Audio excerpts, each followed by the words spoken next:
사랑합니다. 하나님께서 귀한 찬양을 기쁘게 받아주신 줄 믿습니다.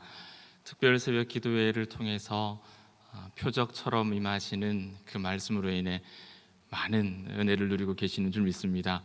오늘 이 시간에도 하나님께서 여러분과 함께 하시기를 축복합니다.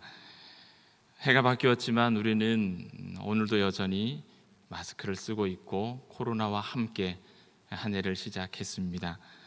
예상했던 일이고 또 나름 준비를 해왔던 일인지라 우리 마음이 당황스럽지만 또 한편으로는 담담하기까지 합니다. 외적으로는 코로나라는 어려운 상황이 있고 또 내적으로는 우리 각자가 처한 그 상황에 그 삶의 무게가 다 어려움으로 남아 있습니다. 이런 점에서 오늘 우리에게 신명기의 말씀은 그 의미가 남다르다 하겠습니다.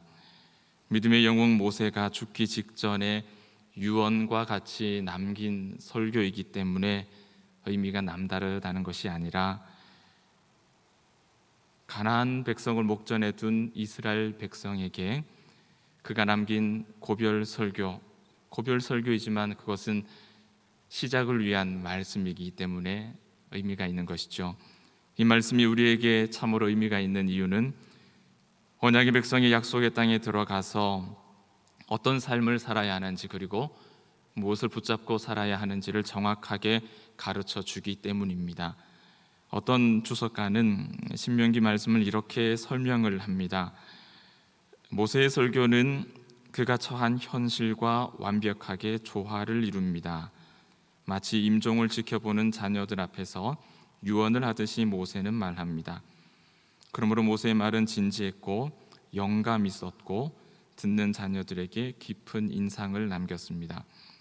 그는 광야에서 방황했던 40년을 빠짐없이 돌아보았고 그 긴 세월의 방황 속에서 누렸던 하나님의 복을 생각나게 했습니다. 동시에 은혜를 망각했던 행동과 그때의 하나님의 심판, 그럼에도 불구하고 하늘의 별처럼 쏟아져 내리는 하나님의 은혜를 기억하게 하였습니다.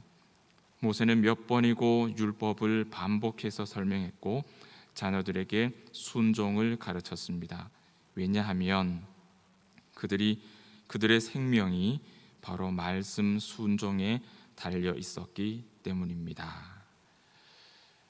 여러분, 신명기 말씀은 이렇게 너희가 언약의 말씀을 지키며 살겠느냐라는 무거운 질문을 던지고 또 이 문제가 너희의 존립을, 너희의 생존을 결정할 것이다 라고 말합니다. 너무나 단순하고 분명한 이 이유가 신명기 말씀이 우리에게 중요한 이유입니다. 그 후로 3500년이 지난 지금 숨 한 번 마음껏 쉬기조차도 불안한, 한 번도 경험해보지 못한 감염병의 위기를 마주한 저와 여러분에게 이 말씀은 어떻게 들리시는가요? 코로나와 함께 2021년을 시작하는 저와 여러분에게 이 신명기의 질문이 어떻게 여전히 중요하게 느껴지시는지 모르겠습니다. 오늘 말씀은 바로 이 질문을 우리에게 동일하게 던집니다. 사랑하는 여러분, 어떻게 대답하시겠습니까? 그리고 그렇게 대답하시는 이유가 또 무엇인지 잘 정리하고 계십니까? 때와 장소 그리고 시절의 수상함과는 관계없이 언약의 말씀을 따라 사는 것은 지금 우리에게도 우리의 생명 그리고 우리의 존립과 직결되어 있는 가장 중요한 문제입니다. 이것이 어려움과 함께 한 해를 시작하는 우리에게 가장 중요한 기억입니다. 오늘 이 말씀에 귀를 기울여서 언약의 말씀에 삶의 기초를 주는 하나님의 언약의 백성이 되시기를 축복합니다. 오늘 말씀은 신명기 말씀의 서론에 해당이 되죠. 그리고 몇 가지 지명들이 나열되어 있는 것처럼 보이지만 사실은 신명기라는 이 말씀의 색깔 그리고 주제를 고스란히 담고 있는 굉장히 중요한 기초들이 포진되어 있는 말씀입니다. 괜히 서론이라고 부르는 것이 아니죠. 오늘 말씀에서 첫 번째로 우리가 기억해야 할 것은 그들의 범죄가 어떠했는가입니다. 이것은 하나님께서 신명기를 읽는 독자들에게 제일 먼저 주시는 말씀이에요. 그 내용이 1절에서 3절까지 나타나 있습니다. 2절과 3절을 보실까요?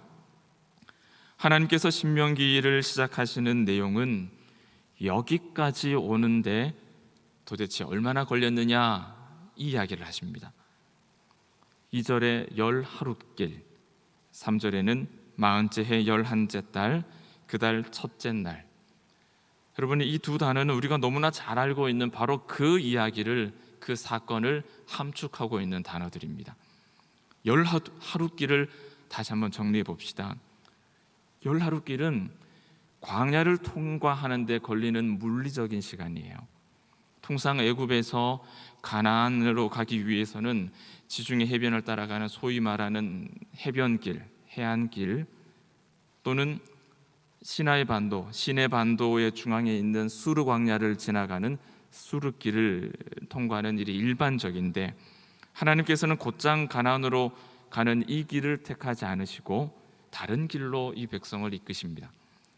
시내 반도 가장 남쪽에 있는 호렙산을 경유해 가는 과정이에요. 왜냐하면 언약을 맺어야 했기 때문입니다. 이렇게 빠른 길이 아니라 먼 남쪽 호렙산까지 돌아가는 여정은 하나님과 언약을 맺기 위해 반드시 필요했던 길이었습니다.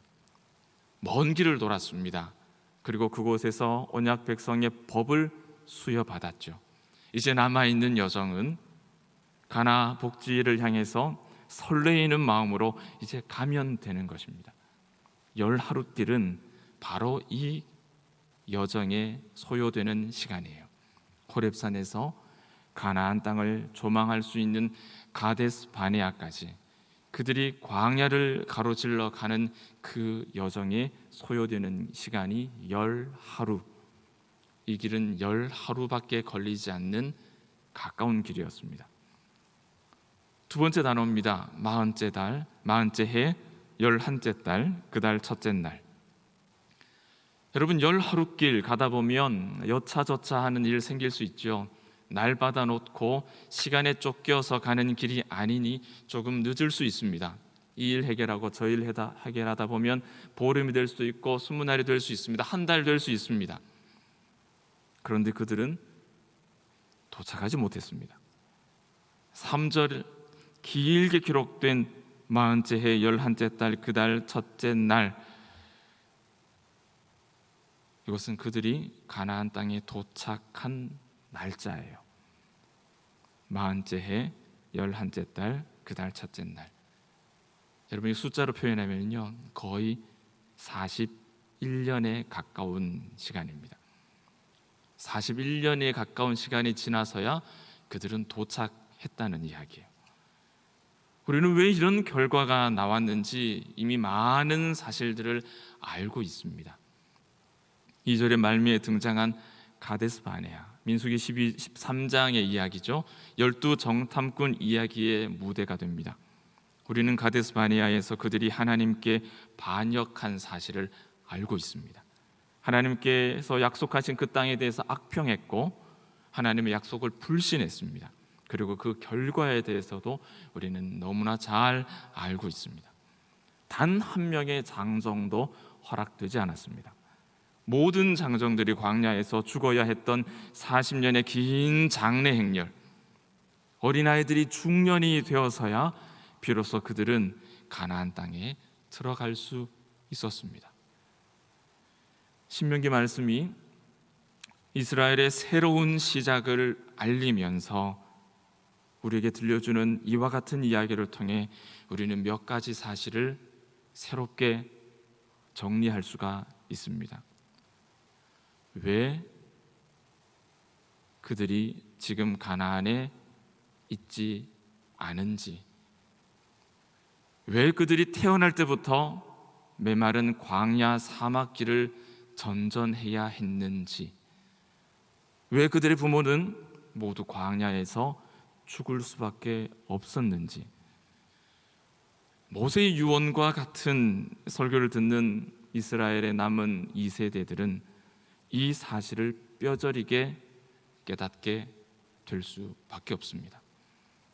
이 아픈 기억이 열 하룻길, 그리고 40째 해 11째 달 그 달 첫째 날이라는 이 두 단어의 두 문장에 압축되어 있습니다. 하나님께서는 이스라엘 백성이 가나안이라는 새로운 삶을 시작하기 전에 가장 소중한 기억을 떠오르게 해주셨습니다. 그것이 바로 신명기의 첫 번째 부분, 그들의 범죄가 어떠했는가에 관한 이야기입니다. 여러분, 하나님의 백성이 된다는 것은 신데렐라처럼 마냥 멋진 호박마차 타고 왕관 쓰고 군병들의 호위 속에서 사람들의 박수를 받으며 행진하는 것만은 아닌 것 같습니다. 오늘 신명기 말씀의 첫 메시지처럼 하나님의 백성이 된다는 것은 우리가 이전에 죄인이었음을 기억하는 것으로부터 시작됩니다. 이스라엘 백성들이 약속의 땅에 들어가려 할 때 우리의 조상들이 죄인이었다는 사실을 발견해야 했던 것처럼 오늘 우리도 하나님의 자녀가 되는 것, 하나님의 자녀로 우리가 교회를 이루는 것, 코로나와 함께 다시 한 해를 시작하는 이 모든 것으로부터 가장 먼저 기억해야 할 것은 나는 죄인이었다라는 사실입니다.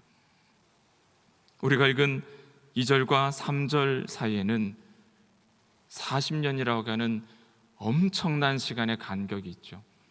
우리는 무심코 2절을 읽고 이어서 곧장 3절을 읽어낼 수 있지만 2절과 3절 사이에는 40년이라는 정말 어마어마한 간격이 있습니다. 그러나 더 중요한 간격이 보입니다. 그것은 믿음의 거리와 불신의 거리죠.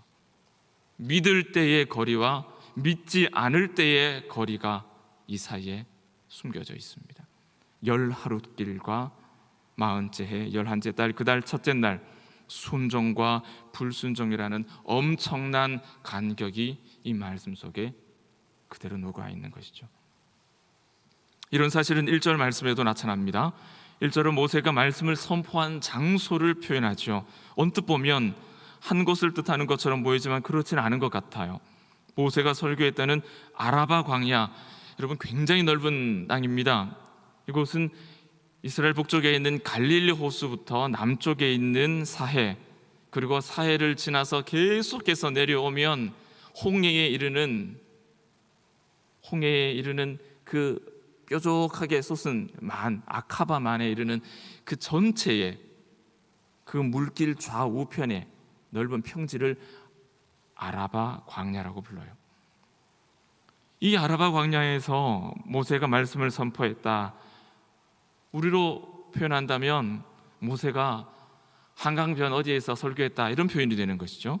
애매하고 넓은 지역입니다. 숲 맞은편, 숲이란 갈대가 많은 바다라는 뜻이에요. 보통 홍해를 가리킵니다. 그렇다면 이 말씀은 홍해 건너편이라고 이해해도 좋습니다.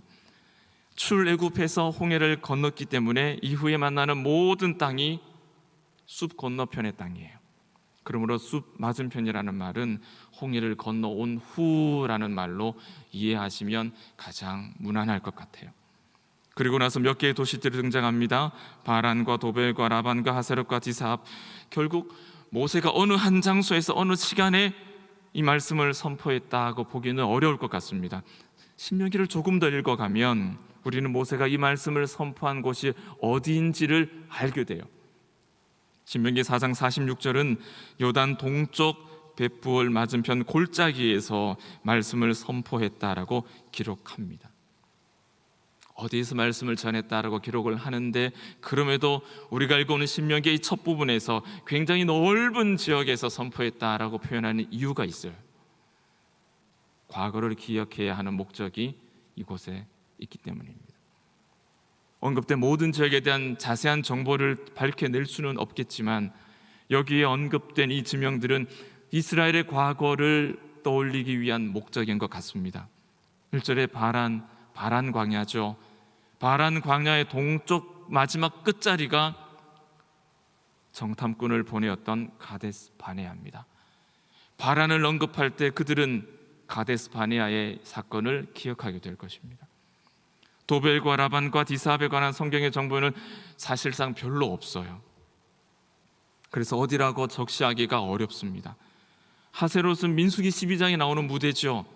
미리암과 아론이 모세에게 대항했던 곳입니다.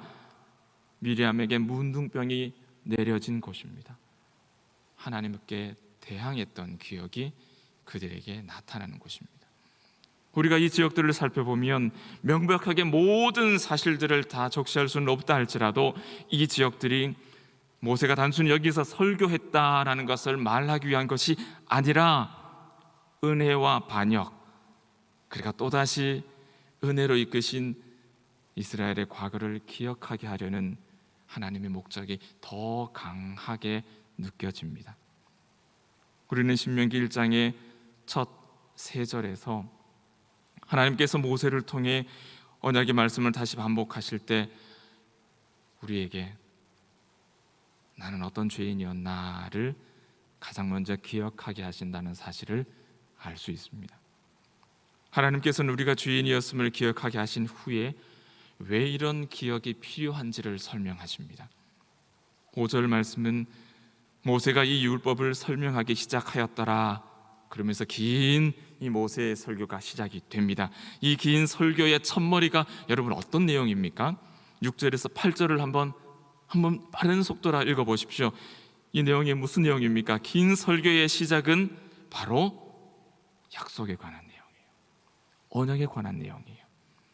하나님께서 조상들에게 주셨던 그 약속을 다시 확인하는 것입니다. 그들의 부모가 홍해를 건너 호렙산에서 받은 바로 그 약속을 하나님께서 출애굽 2세대에게, 광야에서 죽은 자들의 자녀들에게 지금 다시 들려주고 계시는 거예요. 그것이 유언과 같은 설교의 첫 대목이었습니다. 아모리 족속의 산지, 그 근방 곳곳, 아라바와 산지, 평지, 네겝, 해변, 가나안 족속의 땅, 레바논과 큰 강 유브라데, 7절에 기록된 이 땅들에 대해서 8절은 무엇이라고 표현합니까? 내가 너희 조상 아브라함과 이삭과 야곱에게 맹세하여 그들과 그들의 후손 바로 너희에게 주리라 한 땅이 이제 너희 앞에 있으니 들어가서 그 땅을 차지하리라. 하나님께서 이 약속을 자녀들에게 다시 반복하시는 이유는 그들이 이 언약을 기억해야 했기 때문입니다. 범죄에 대한 기억은 너무나 중요했습니다. 조상의 범죄에 대한 기억이 특별히 중요한 이유는 이 죄인됨의 기억이 더 중요하고 더 큰 개념으로 자녀들을 인도해 주기 때문이에요. 자녀들은 그들의 부모가 하나님께 범죄했다는 사실을 뼈저리게 깨달았습니다.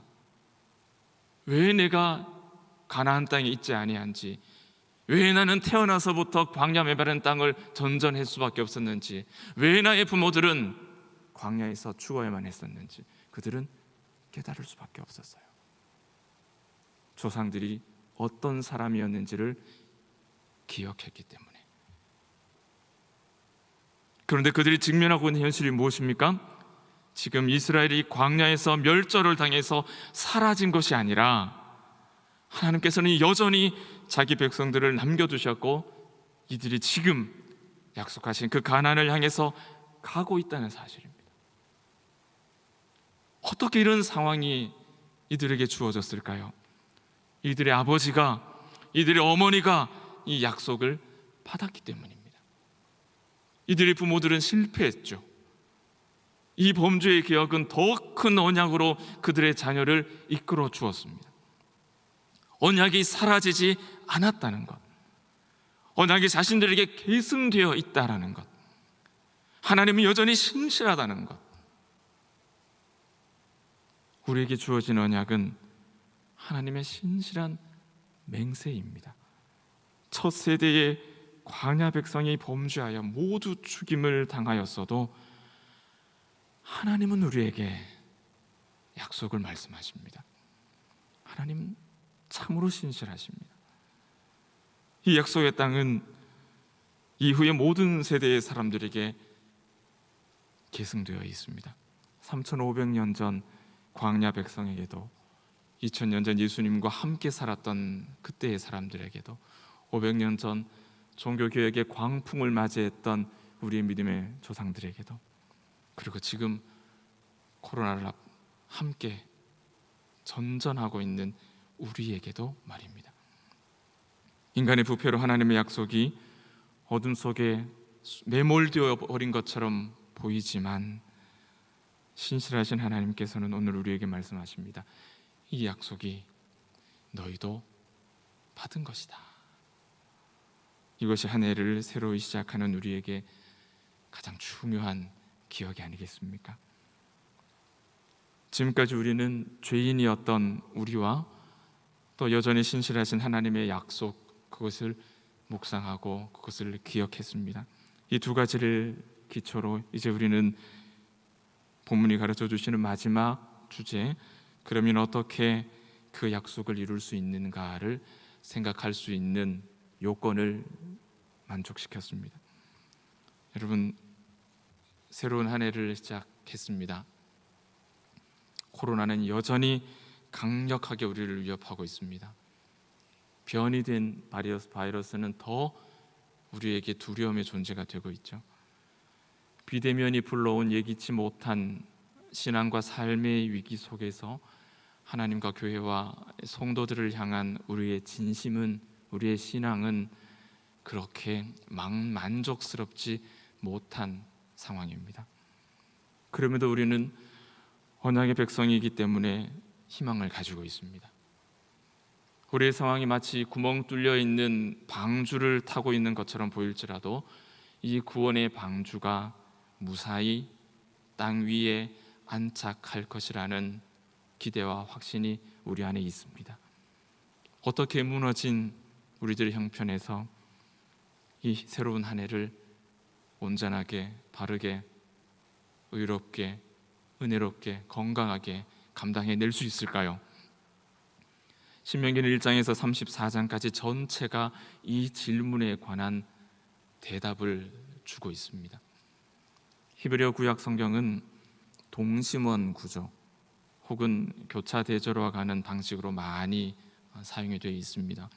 이 구조를 만족하는 본문들은 공통점을 가지고 있는데, 처음과 끝을 맞닿게 했을 때 그 가운데 중심 부분에 있는 내용이 이 말씀의 주제가 된다는 그런 구조를 학자들이 이렇게 밝혀냈죠.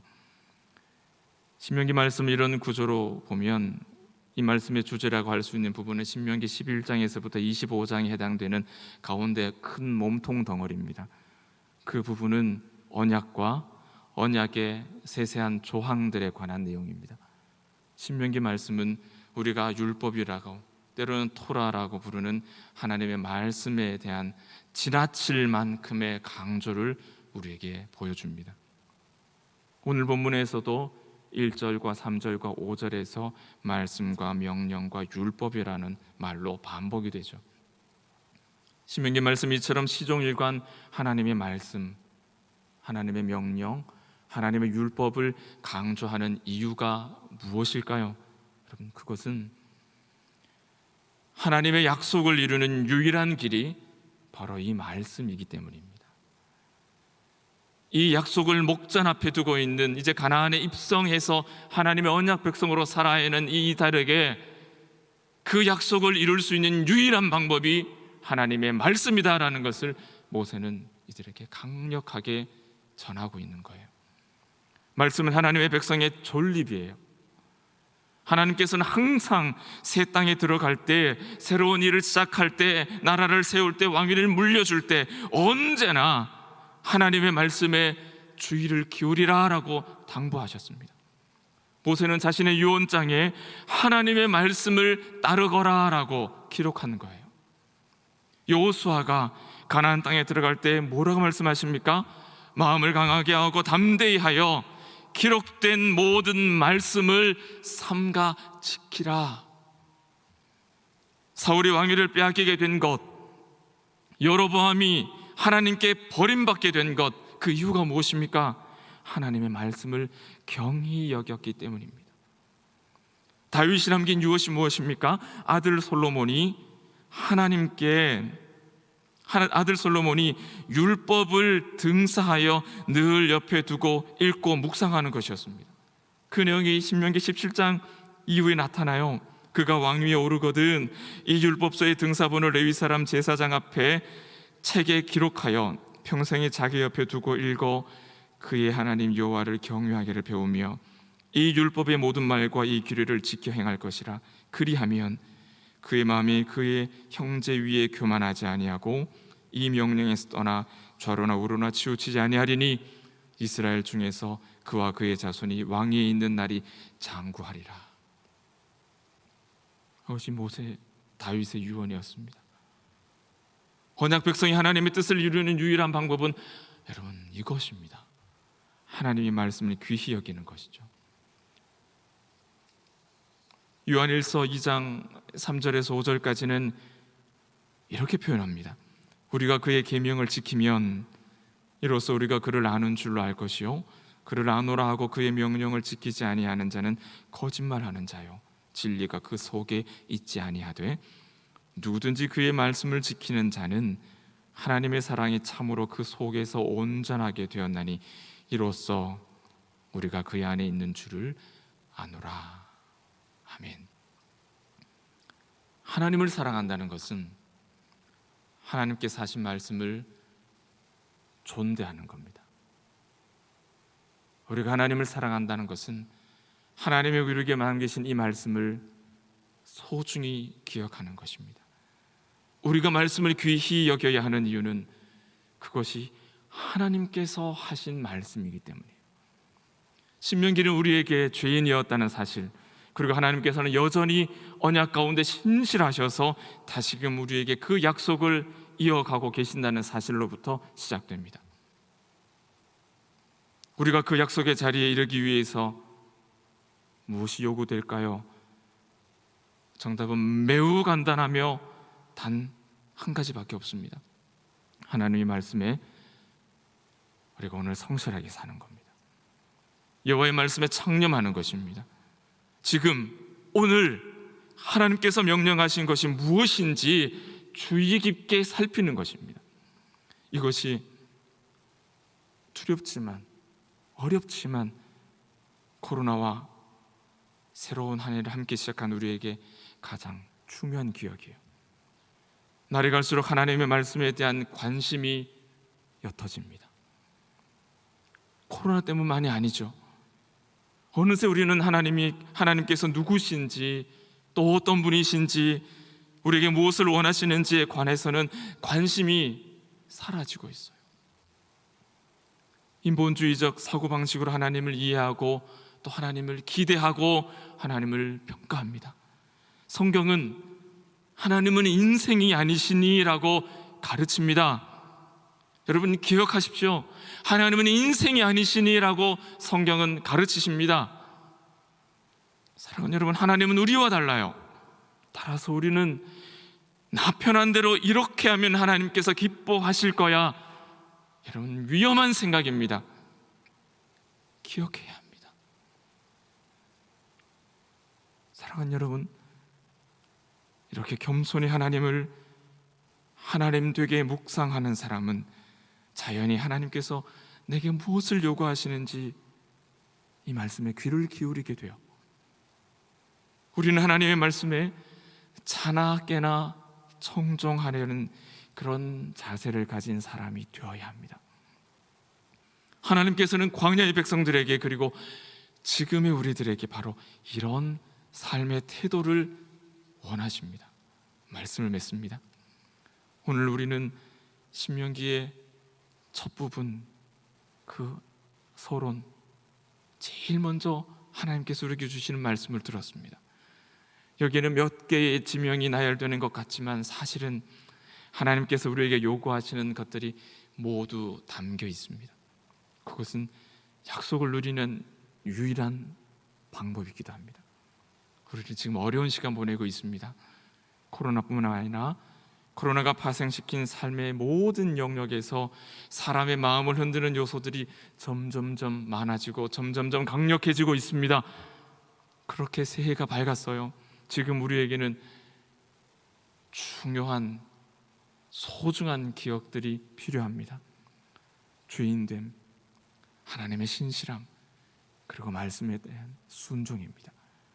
차분히 이 말씀을 새기고 고통 가운데 있는 오늘을, 또 이 한 주를, 우리의 전 생애를 하나님께 드리고자 하는 신실한 모든 성도 한 사람 한 사람의 봉헌, 성도됨이 필요합니다. 이 언약의 말씀을 따라 순종하는 자에게 하나님께서 약속하신 그 영원한 은혜의 복이 있기를 예수님의 이름으로 축복합니다. 기도하겠습니다. 우리의 절박함을 찾아와 주신 하나님, 특별 새벽 기도회를 통해 표적처럼 임하신 말씀으로 하나님만이 하실 수 있는 일이 무엇인지를 가르쳐 주시며 감사합니다. 코로나와 함께 시작된 새해, 찾아오신 하나님의 사랑 안에서 우리의 교만한 눈과 낮아질 수 없었던 마음을 기억나게 하시고, 그럼에도 신실하신 아버지의 언약이 오늘 나에게 주어져 있음을 기억하게 하셔서 이제 약속하신 영광에 이르기까지 오직 주의 말씀에 창념하여 순종하는 우리가 되게 하여 주옵소서. 예수님의 이름으로 기도하옵나이다. 아멘.